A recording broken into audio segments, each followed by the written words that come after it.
So Neil Ripski, you are a martial artist. You have been doing martial arts for a long time, like myself. It's true.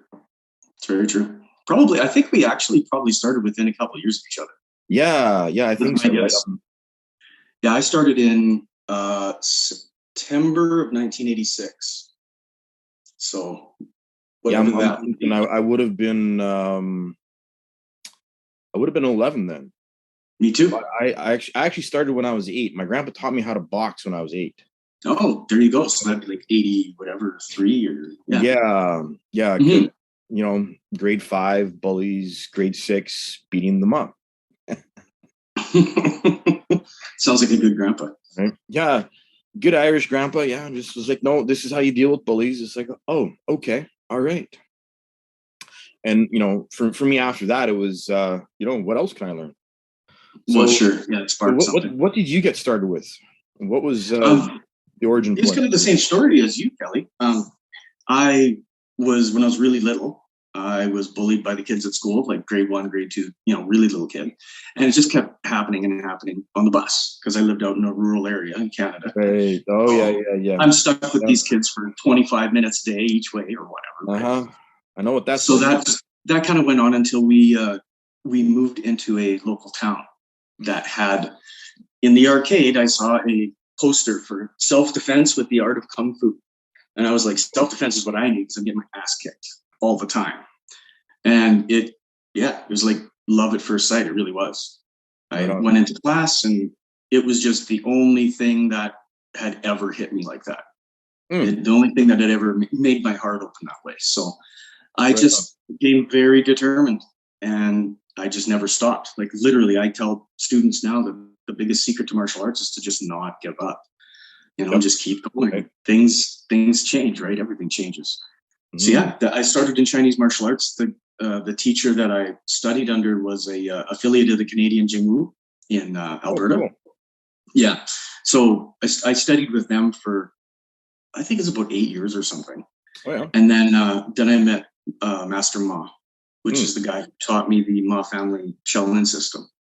Right. And after that, I started to do more traveling, looking for other teachers.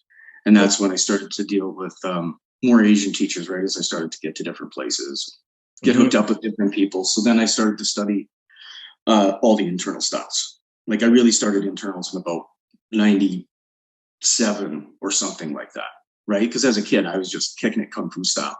Yeah. As a kid, I mean, perspective, you don't exactly know what's out there. You get into something and you just sort of, go for broke, especially when you're hungry and you want it. Mm-hmm. Yeah. Mm-hmm. And I mean, I think that, speaking of that, when you're just not informed about what the martial arts are in the first place, you only can go in with your own assumptions from what you've seen, right? Yeah. So it's movies and TV and whatever. So people come in and they assume that's what martial arts is kicking, punching, and screaming. And that's what you see. So, I mean, that must be all it is, right? Right. Until you've been around long enough that you even hear the words Tai Chi or something like that, Or someone says something about a different style and you go, what's that word? What does that mean? And it's like, oh, there's other stuff. It's like, oh, okay. All right. Mm-hmm. Yeah, absolutely. So you started at Jingwu.